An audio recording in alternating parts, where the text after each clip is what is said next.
as they function in the superuniverse of Orvonton.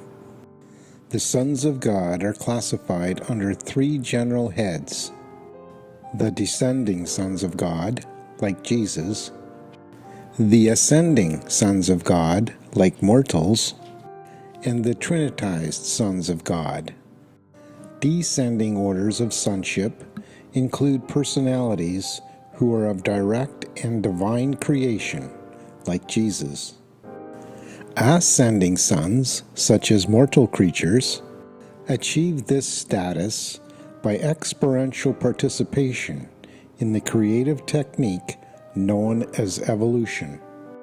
Trinitized sons are a group of composite origin, which includes all beings embraced by the Paradise Trinity, even though not of direct Trinity origin. The Urantia book, paper 20, paragraph 1.